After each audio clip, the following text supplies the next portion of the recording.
Toto hovorí Pán Sotnovi, správcovi kráľovského paláca. Vyženiem ťa z tvojho miesta, zosadím ťa z tvojho úradu. Ten deň zavolám svojho služobníka Jakima, Helkiášovho syna, oblečiem ho do tvojej tuniky, opášem ho tvojim pásom a vložím do jeho rúk tvoju moc. On bude vodcom obyvateľom Jeruzalema i Judovú domu. Na jeho plece položím kľúč Dávidovho domu. Keď on otvorí, nik nebude môcť zavrieť, a keď on zavrie, nik nebude môcť otvoriť. Zarazím ho ako kolík na pevnom mieste a bude trónom slávy pre dom svojho otca. Počuli sme Božie slovo. Bohu ďakujem.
Čítanie z listu svätého apoštola Pavla Rímanom.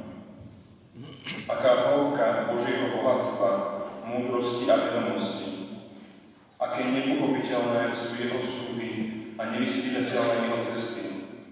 Veď kto poznal Pánovo zmýšľanie, alebo kto bol jeho radcom, a kto mu dal niečo prvý, aby mu bolo treba vrátiť. Lebo od neho, skrze neho a pre neho je všetko. Jemu sláva na veky. Amen. Počuli sme Božie slovo. Bohu ďakujem.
s vami.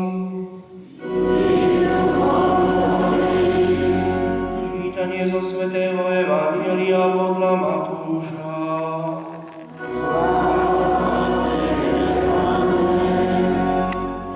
Keď Ježiš prišiel do okolia Cézarei Filipovej, pýtal sa svojich učeníkov, za koho pokladajú ľudia Syna človeka. Oni vraveli, jedni za Jana Krstiteľa, iní za Eliáša a iní za Jeremiáša alebo za jedného z prorokov. A za koho ma pokladáte vy? Opýtal sa ich. Odpovedal Šimon Peter, ty si Mesiáš, syn živého Boha. Ježiš mu povedal, blahoslavený si Šimon, syn Jonášov, lebo toto ti nezjavilo telo a krv, ale môj Otec, ktorý je na nebesiach. A ja ti hovorím, ty si Peter, a na tejto skále postavím svoju cirkev a pekelné brány ju nepremôžu. Tebe dám kľúčov nebeského kráľovstva. Čo zviažeš na zemi, bude zviazané v nebi, a čo rozviažeš na zemi, bude rozviazané v nebi. Potom prikázal učeníkom, aby nikomu nehovorili, že on je Mesiáš. Počuli sme slovo Pánovo.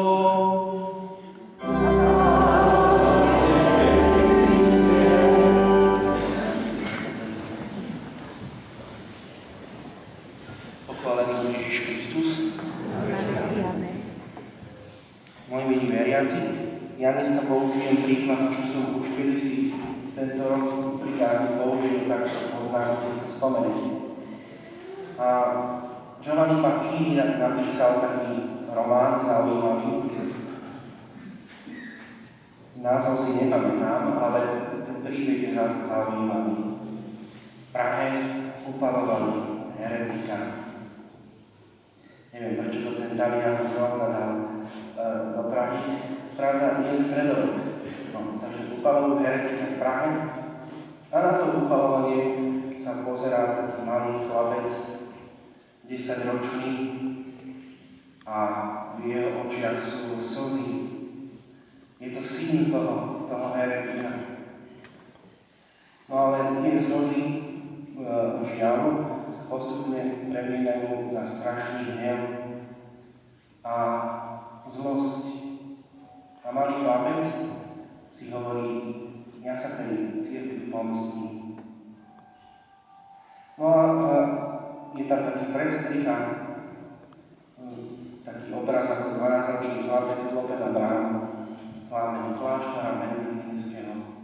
Tam ho príjmu, pilne študuje,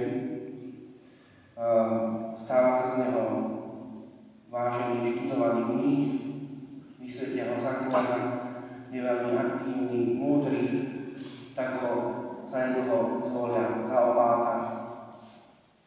A o slávnom opátovi, ktorý je úžasný kazateľ, úžasný kňaz, sa dozvedia všetci naokolo, tak ho vymenujú za biskupa.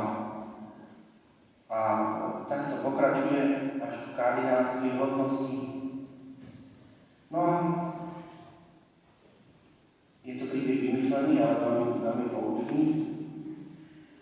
No a keď zomrie starý pápež a je voľba, všetkým je už jasné, že kto sa stane pápežom, takže tam voľba bola rýchla.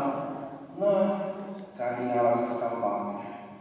No už keď sedel v tej svojej komnate na svojom tróne, tak si hovorí, a teraz to príde, teraz sa pomstím. Teraz si ukážem, kto tu je pánom. A urobím toto. Ex cathedra zo stolca Petrovho vyhlásim, že Ježiš Kristus není Boh, že nie je Boh. A premýšľal o tom, ako to spraví, boli Vianoce, mali ísť slúžiť Vianočnú omšu do Lateránskej bazíliky. A ja to premýšľa, pozerá sa z okna a pozerá, ako ľudia od tých najznešnejších až tých obyčajných idú do toho kostola na voľnočnú omšu. No a pozerá a premýšľa a rozplače sa. A vtedy si uvedomuje, že keby to spravil takú vec, lebo on si hovoril, oni ma zabijú, zlikvidujú ma, potom ale celá cirkev bude mať až do konca sveta problém, lebo som to vyhlásil ako autorita, ako ex-katedra Zostolca Petrovho a už si s tým teológovia nikdy nebudú vedieť dať rady, takto nad tým premýšľal. Ale keď pozeral na túto ľudí, tak si hovorí, veď keby som to spravil, tak im zoberiem zmysel života. Zoberiem im to, čo v skutočnosti veria, a rozplakal. A potom zišiel do tej Lateránskej baziliky a povedal takú kázeň o božstve Krista, že aj boží kardináli plakali od zrania. Tento príklad, to je vymyslený príbeh, teda Babilího, ale hovorí o tom, ako Boh chráni svojich veriacich. Lebo my sme zvyknutí náboženstvo, no my sme zvyknutí. Je to taká móda, že náboženstvo sa berie skôr pocitovo. A ľudia prídu do kostola, lebo sa tam dobre cítia. Alebo vyberajú si kazateľa, povedia, ten je nudný, tam nepôjdem, lebo pomaly rozpráva, trochu sa neprichávajú sa a pôjdem tam, kde je nejaký skvelý kazateľ. Alebo pôjdem do kostola, keď tam nikto není, keď tam nie sú ľudia, lebo tam sa prešieť. Že také pocitové náboženstvo je skôr moderné. A keď sa pozeráme na cirkev, vnímame skôr úrady. Ľudí v parádnych purpurových háboch, so zlatými krížmi, s prstenmi. To tak vnímame ako návod. Nebudem tam tajiť, aj mne sa to páči, ale čo je dôležité, že prečo vlastne, na čo nám je cirkev? Cez cirkev, aj cez tie úrady nás Boh chráni a vedie nás pravde. Cez cirkev a tie úrady nás Boh učí, kto on vlastne je. A toto je pre nás veriacich veľmi dôležité. Ono to neznamená, že sme nejaké slepé stádo oviec, ktoré sa necháva viesť alebo manipulovať. V žalme sa spieval,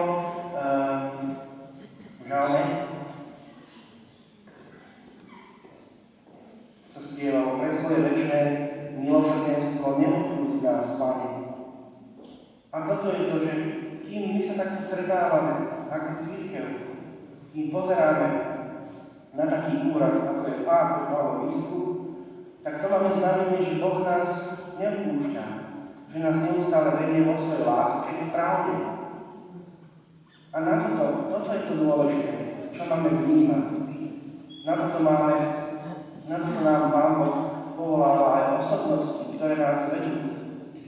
A my sa nemáme zameriavať na to, celkom tak na to, že kto to hovorí.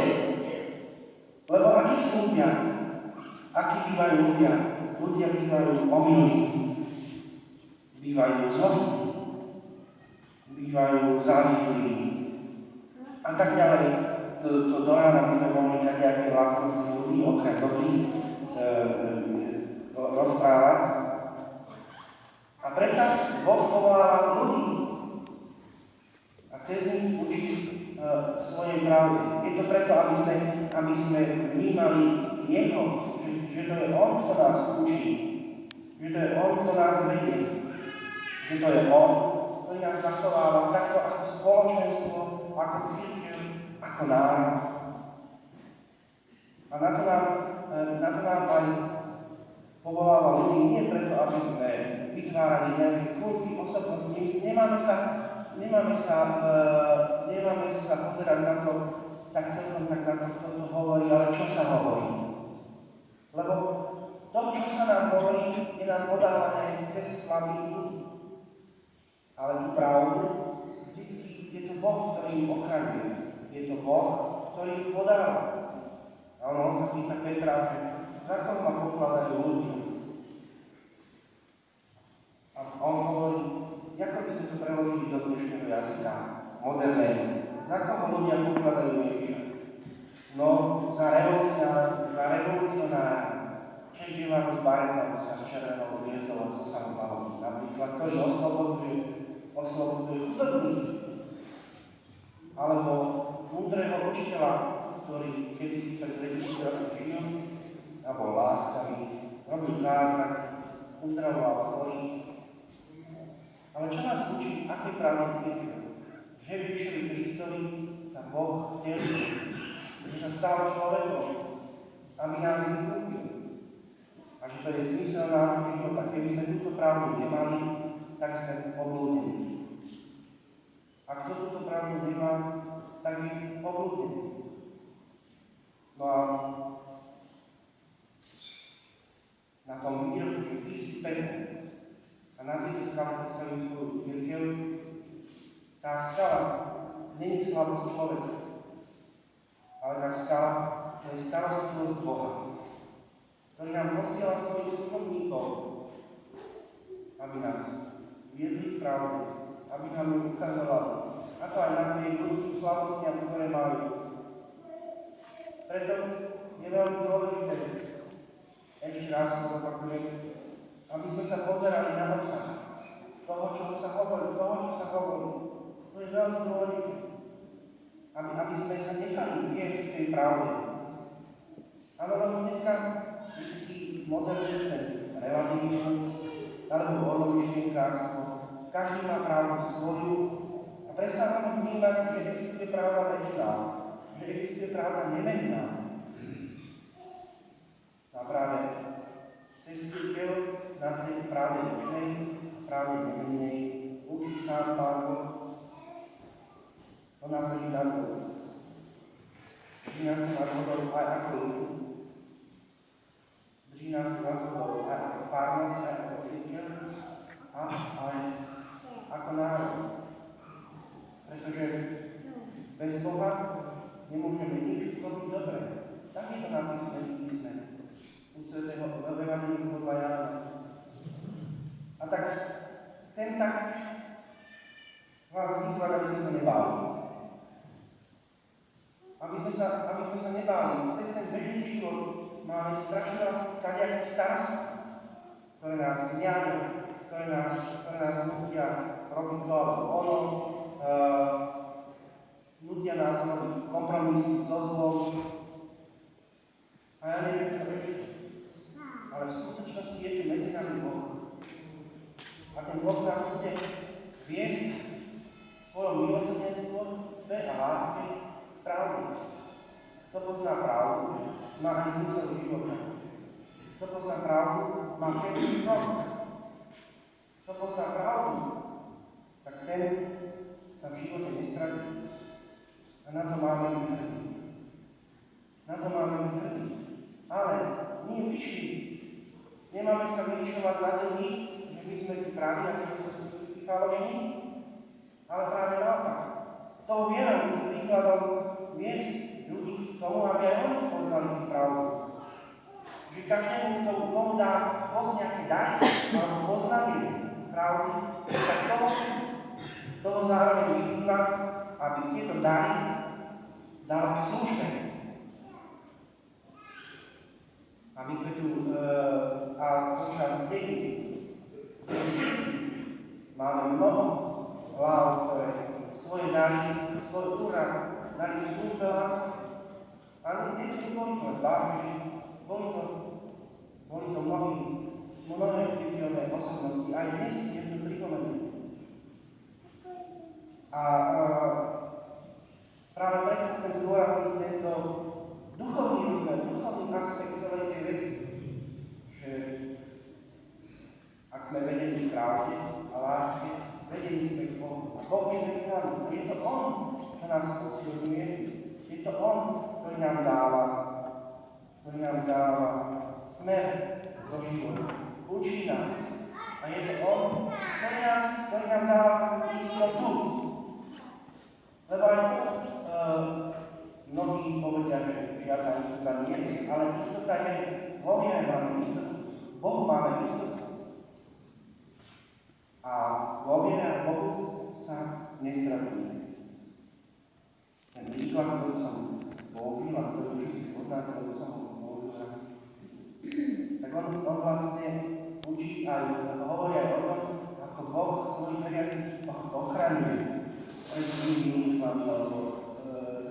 pravdu.